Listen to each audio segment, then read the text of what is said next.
And I saw when I was graduating, I saw at the hospital my first child been born. You see all the evil things. Everything flashed before your face to let you know death is here. What's the wages of sin?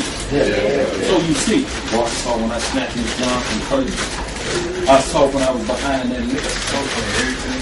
I saw when I went in and put my hand.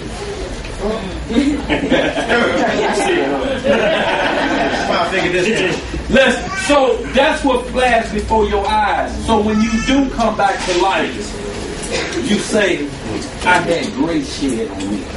I had mercy shed on me because I was supposed to be dead then. How did I come up out of that? No, it's God. And he's letting you know this is what's happening to you. This is why you're here. And then you think, what you think the first thing you do? I'm going back to where?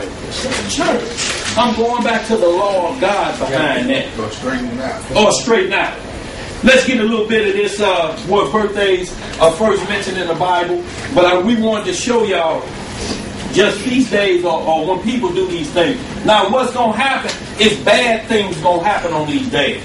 And this is the only thing you're going to see that questions that day. But every day is somebody's birthday.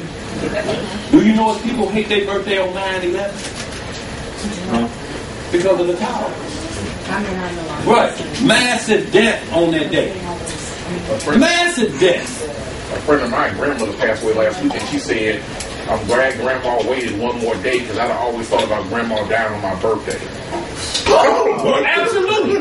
Absolutely. That's an excellent point. I always from henceforth will think, and people do that. Boy, I hate, and here's my birthday, but I hate it because Big Mama died today. So now you got pleasure and pain, bitter and sweet. When you all think, if I'm saying Grandma, she will live sometime, how long you expect her to live? Huh? If she gets so old and you got to change pampers, you're going to be mad about that on your birthday.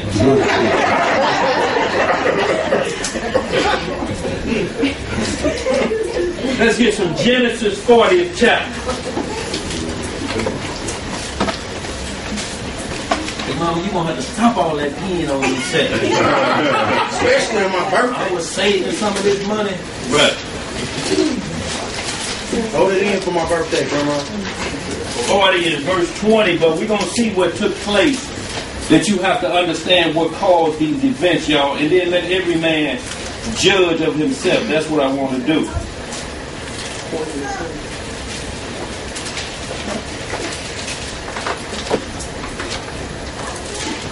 Genesis chapter 40, verse 20. And y'all, they gonna go to these scriptures too, but you have to understand the matter as hand. Would these things would have happened if it wasn't the king's birth? This is what we have to look at, the events that surround it because this happened. If you invite somebody to your party, what you do to fix that? Man, here's your birthday, and you say everybody can come. Who with you? Well, there's little women. What I tell you about that? Don't bring them here. Last time he showed out, he did this. He was going in people's purses. Don't bring them here. When you eliminate that element, this is cool, ain't it? Everybody cool, but what usually causes the problem at that? At a party or a meeting? What usually happens? Somebody doing what? Showing their... Let's get it. Genesis chapter 40, verse 20. And it came to pass the third day, which was Pharaoh's birthday, that he made a feast unto all his servants. So it said it came to pass on the third day. You see, the Most High didn't label this is Pharaoh's birthday. He said on the third day, it just happened to be Pharaoh's birthday. Which was his birthday. This wasn't set up for Pharaoh on his day. Right, this ain't Let's get it. And it came to pass the third day, which was Pharaoh's birthday, that he made a feast unto all his servants. And he lifted up the head of the chief butler and of the chief baker among his servants. And he restored the chief butler unto his butlership again. And he gave the cup into Pharaoh's hand, I tell you what, hold up, let's bag this up so we can see what happened. The causes, it started 41. 40 verse 1. Yeah.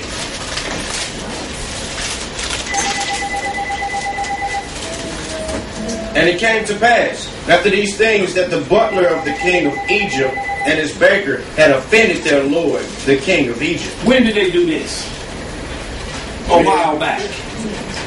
The baker and the butler offended the Lord. Whatever they did to him at that time was not on the king's birthday. This act of treason that they committed. Let's read some more. And Pharaoh was wroth against 2 of his officers, against the chief of the butlers, and against the chief of the bakers. And he put them in a ward in the house of the captain of the guard, into the prison, the place where Joseph was bound. Now Joseph in jail. Joseph in there under false charges. Right? The Pharaoh's wife has accused Jacob like the same old thing that ain't never changed. When we go into another land, all these other women of other land are fascinated with our men and try to get you to go with them. And she gonna snatch Joseph's clothes off. Come on, this Hebrew fine. And Joseph like, look, I'm second in command of the Pharaoh. You this guy. What's it? Shh. And Jacob had to break away from she. He had to pull out his shirt. You know, somebody chasing you, kick out of your shirt, and he running. And she had his clothes, and then she making a fuss. Right. And the guards come in like, this old Hebrew here trying to rape me, and got his clothes. And they like, oh, low down, dirty dog, been sitting next to the king and trying to get his. The perfect example of it is Michael Jackson, Remember the Time. He's playing Joseph. When Iman sit up, when he's moving and grooving, and she looking at Eddie Murphy looking at her like, what's up with you? That's an example of what we're talking about. Let's move on a little bit. Verse 4. And the captain of the guard charged Joseph with them, and he served them, and they continued a season in war. So a season. They're already 3 months in jail right here. And the season is 4 months, 3 months? 3 months. 3 months. So a whole season. They serving with Joseph, and Joseph tell them, give them the ropes. See, penitentiary, we've been penitentiary bound since we've been tripping, you know, and penitentiary living. So Joseph telling them the rope.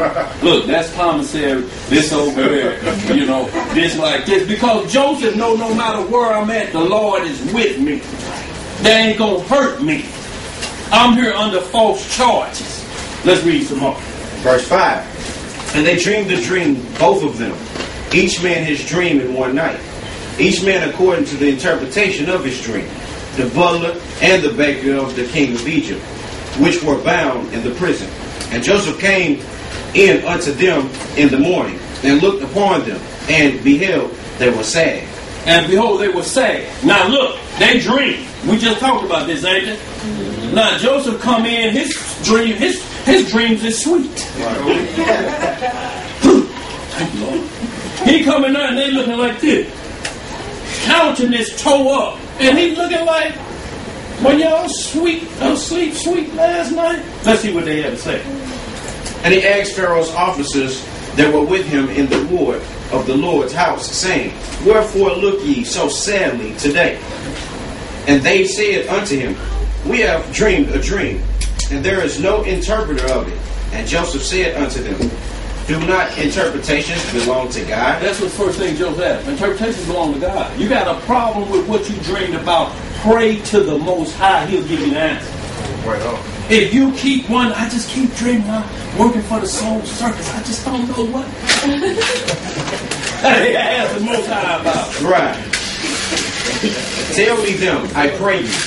And the chief butler told his dream to Joseph, and said to him, In my dream, behold, a vine was before me, and in the vine were 3 branches, and it was as though it budded, and her blossom shot forth, and the clusters thereof brought forth ripe grapes. And Pharaoh's cup was in my hand, and I took the grapes, and pressed them into Pharaoh's cup, and I gave the cup into Pharaoh's hand. Now that's the first guy's dream. That's the chief butler. He said, my dream, I poured wine basically for the king, you know, and that's a really high position, so to speak. You know, you're that close to the king. I'm talking about in this Egypt. So they rule in the world. And you're his cup, barrel, whatever it is. You pouring his wine. So you trusted, what's up over there? You're trusted amongst a lot of people because it could be poison in there. The king truly trusts you. You pouring his wine. Let's get some more of this. Verse 12. And Joseph said unto him, this is the interpretation of it. 3 branches or 3 days. Yet within 3 days shall Pharaoh lift up thine head, and restore thee unto thy place. And thou shalt deliver Pharaoh's cup into his hand. And after the former manner when thou... And how many days was it? 3 days. 3 days. So, if his birthday on the 15th, when is these things taking place? 12. On the 12th. What is the H-E double hockey sticks got to do with the 15th at this point? I mean, when his birthday was, and all these events is taking place 3 days beforehand. This has nothing to do with his birthday. This has to do with the fact of why they in jail. 40-1 starts it off. They offended the king. Nothing to do with his birthday. They offended the king. That's why they in the pokey 3 days before. Let's read some more. Verse 14. But think on me when it shall be well with thee, and show kindness, I pray thee, unto me. And make mention of me unto Pharaoh, and bring me out of this house. Now think about this, y'all. He just asked, look, I just told you the dream. You're going to be restored back to your rightful spot. But just remember, man, who broke that dream down to you, that Pharaoh may have mercy on me and bring me out of jail. Been down here a long time, tired of being in this hole. Just tell him, man, I broke it down. He said, just make remembrance of me. Now, when we get to him, I want to explain that later. Go ahead. Don't forget me when you get rich. Right. Well, don't forget me when you get to the dream is complete, when it's restored. Tell him about me. You're getting out of prison. I just told you getting out of here. Right. Tell him what I'm telling you. I didn't attempt to do that to his wife. She doing the same thing that all white women do. Negro rape me. When they want them. Y'all done seen Mandingo. She's tail-bearing. Right, she's tail-bearing. Y'all know how they did. They get 24 hours of escape time even in 2011. And she was supposed to scream out. Well, she did after he was gone.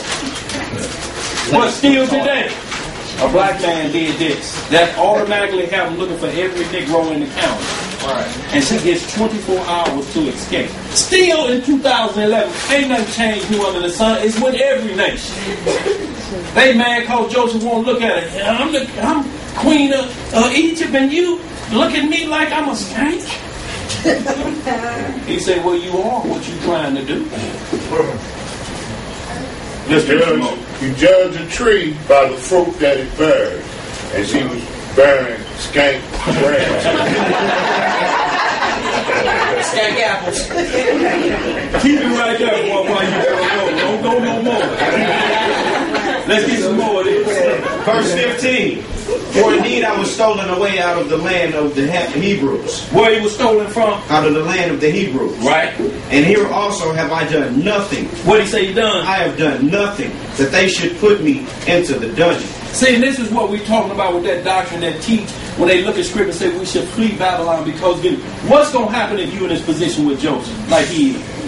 How you going to free yourself? He's going to be stuck in jail. Huh? He was innocent. So does he go to the lake of fire because he can't free himself? Innocently he's in there. That ain't never happened in world history. The Most High go send a prophet to that king and tell him open up all the jails, open up everything. All Israel got to go.